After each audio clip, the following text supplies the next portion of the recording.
નમસ્કાર મિત્રો. આજના દોડધામ ભર્યા અને બેઠાડું જીવનમાં કમરનો દુખાવો, ગરદન જકડાઈ જવી કે સાંધાની સામાન્ય સમસ્યાઓ બની ગઈ છે. જ્યારે કોઈ નિષ્ણાત દવા કે ઓપરેશન વગર માત્ર પોતાના હાથના કૌશલ્યથી કરોડરજ્જુ અને સ્નાયુઓ કે હાડકા સાથે જોડાયેલા સમસ્યાનું સારવાર કરે છે, તેમને આપણે કાયરોપ્રેક્ટર એટલે કે ગ્રામીણ ભાષામાં કહે છે હાર્ડવેદ, તેના આધુનિક સ્વરૂપ વિશે માહિતી મેળવીશું. તો ચાલો કાયરોપ્રેક્ટર વિશે માહિતી મેળવીએ. રજા અલી, સૌ પ્રથમ એ જણાવો કે કાયરોપ્રેક્ટર એટલે કે હાર્ડવેર એટલે શું? તો મિત્રો, કાયરોપ્રેક્ટર અથવા હાર્ડવેર શું છે, કોણ છે, તેની વાત કરીએ તો કાયરોપ્રેક્ટર એ એવા તબીબી નિષ્ણાત છે જે ચેતાતંત્ર, સ્નાયુ અને હાડકાના રોગોના નિદાન અને સારવારમાં નિષ્ણાત હોય છે. તેમનું મુખ્ય ધ્યાન કરોડરજ્જુ સ્પાઇન પર હોય છે. તેઓ માને છે જો કરોડરજ્જુનું જોડાણ યોગ્ય હોય તો શરીર પોતાની જાતે જ અનેક રોગો મટાવી શકે છે. તેઓ હોસ્પિટલો અને વેલનેસ સેન્ટર્સમાં કાર્ય કરે છે. તેઓ શરીરના સંતુલનના રક્ષક, કુદરતી સારવારના પ્રણેતા અને ફિટનેસના મજબૂત સ્તંભ ગણાય છે. તો રજા અલી, કાયરોપ્રેક્ટરની કામગીરી શું હોય છે ને તેઓ ક્યાં કામ કરે છે?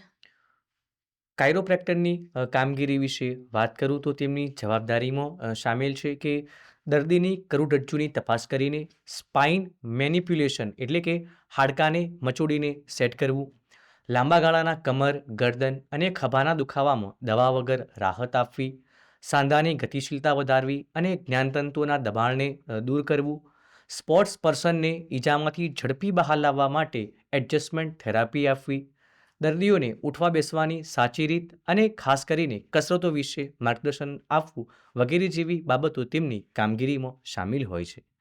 તેમના કાર્યસ્થળની વાત કરું તો મલ્ટી સ્પેશિયાલિટી હોસ્પિટલમાં ઓર્થોપેડિક અને ન્યુરોલોજીના વિભાગના સહયોગમાં, સ્પોર્ટ એકેડેમીમાં ખેલાડીઓની શારીરિક ક્ષમતા જાળવવા અને ઈજાની સારવાર માટે, રિહેબિલિટેશન સેન્ટર્સમાં ગંભીર અકસ્માત કે ઓપરેશન પછીના પુનઃવસન માટે, વેલનેસ અને હેલ્થ ક્લિનિક્સમાં, હોલિસ્ટિક હેલ્થ અને લાઇફસ્ટાઇલ સેન્ટર્સમાં અને ખાનગી પ્રેક્ટિસમાં પોતાનું પર્સનલ કાયરોપ્રેક્ટિક એટલે હાર્ડવેરનું ક્લિનિક શરૂ કરી શકે છે.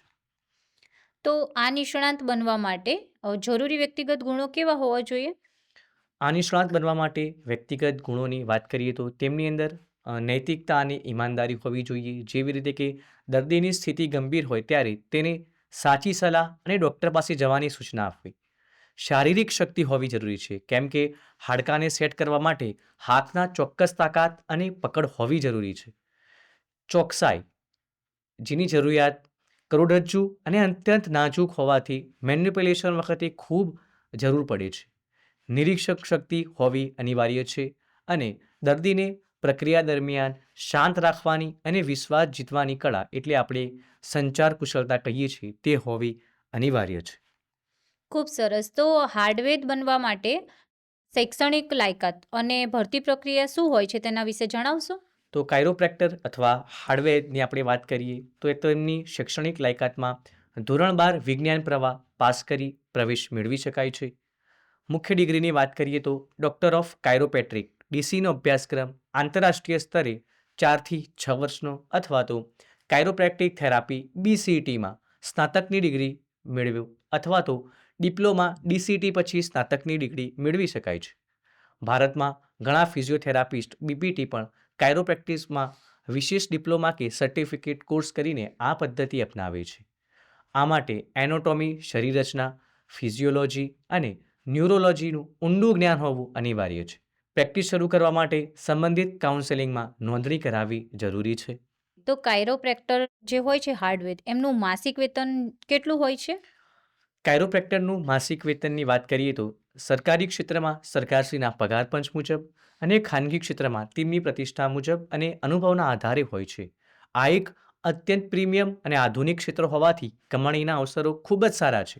સેલિબ્રિટીઝ, ખેલાડીઓ અને IT પ્રોફેશનલમાં આ સારવારની માંગ વધુ હોવાથી પ્રાઇવેટ પ્રેક્ટિસમાં ખૂબ જ ઊંચી ફી મળે છે. આ ક્ષેત્રમાં શું આગળ પ્રગતિના અવસરો મળી રહે છે? જી હા, આ ક્ષેત્રમાં સ્પોર્ટ કાયરોપ્રેક્ટર, પીડિયાટ્રિક કાયરોપ્રેક્ટર, સ્પાઇન સ્પેશિયાલિટીસ્ટ અને વેલનેસ કોચ જેવા પ્રગતિના અવસરો મળી રહે છે. શું આ ક્ષેત્રમાં અભ્યાસ માટે શિષ્યવૃત્તિ કે કોઈ યોજનાનો લાભ મળી શકે છે? જી હા, મેડિકલ કે ફિઝિયોથેરાપીના અભ્યાસ માટે મુખ્યમંત્રી યુવા સ્વાવલંબન યોજના અને રાષ્ટ્રીય શિષ્યવૃત્તિ પોર્ટલ દ્વારા મદદ મેળવી શકાય છે. આપે ખૂબ જ મહત્વપૂર્ણ ક્ષેત્ર વિશે માહિતી આપી. તો આ સંદર્ભે સફળ થયેલા કાયરોપ્રેક્ટર્સ એટલે કે હાર્ડવેરની સાફલ્ય ગાથા અને વધુ માહિતી માટેની ઓફિશિયલ વેબસાઇટ તમે આ વિડીયોના ડિસ્ક્રિપ્શન બોક્સમાંથી મેળવી શકો છો. આશા છે કે આ માહિતી આપને ખૂબ જ ઉપયોગી થશે. ધન્યવાદ.